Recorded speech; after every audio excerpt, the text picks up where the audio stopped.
शेर और चूहा की कहानी। पहले सब्सक्राइब करो फिर सुने। जंगल का राजा शेर खा पीकर आराम से एक पेड़ की छांव में सो रहा था। तभी कहीं से एक नटखट चूहा वहां आ पहुंचा और खेलने लगा। खेलते खेलते वो शेर के ऊपर चढ़ गया। कभी वो शेर की पीठ पर दौड़ता तो कभी सिर पर चढ़ जाता। कभी वो उसके कान पर झूलता तो कभी पूंछ से खेलता। उसे बड़ा मजा आ रहा है और उसकी उछल कूद बढ़ती जा रही थी। नटखट चूहे की धमा चौकड़ी से शेर की नींद टूट गई। आंख खोलकर उसने देखा कि एक छोटा सा चूहा उसके ऊपर खेल रहा है। उसे बहुत गुस्सा आया और उसने चूहे को अपने पंजे में दबोच लिया। शेर के पंजे में आते ही चूहे डर गया और थर थर कांपने लगा। शेर बोला, बदमाश चूहे, तेरी इतनी हिम्मत कि तू जंगल के राजा शेर की नींद में खलल डाले। अब तेरी खैर नहीं, मरने के लिए तैयार हो जा। अब मैं तुझे मारकर खा जाऊंगा। मौत सामने देख चूहा गिड़गिड़ाने लगा, वनराज मुझे क्षमा कर दे, मुझसे बहुत बड़ी भूल हो गई। मुझ जैसे छोटे से प्राणी को खाकर आपको क्या मिलेगा? आपका पेट तो भर नहीं पाएगा। कृपा कर मुझे छोड़ दीजिए। अवसर आने पर मैं अवश्य आपके काम आऊंगा।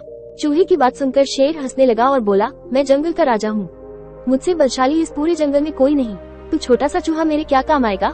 लेकिन फिर भी मैं दया करके तुझे प्राणदान देता हूँ। मेरी नजरों से दूर हो जा और आइंदा कभी मेरी नींद में खलल मत डालना।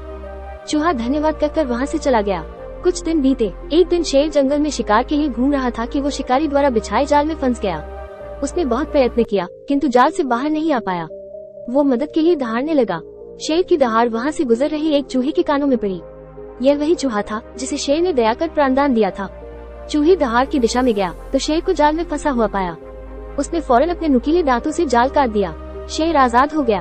उसने चूहे को धन्यवाद दिया तो चूहा बोला, वनराज आप शायद मुझे भूल गए हैं। मैं वही चूहा हूँ जिसे अपने प्राणदान दिया था। मैंने आपको कहा था कि किसी दिन मैं अवश्य आपके काम आऊंगा।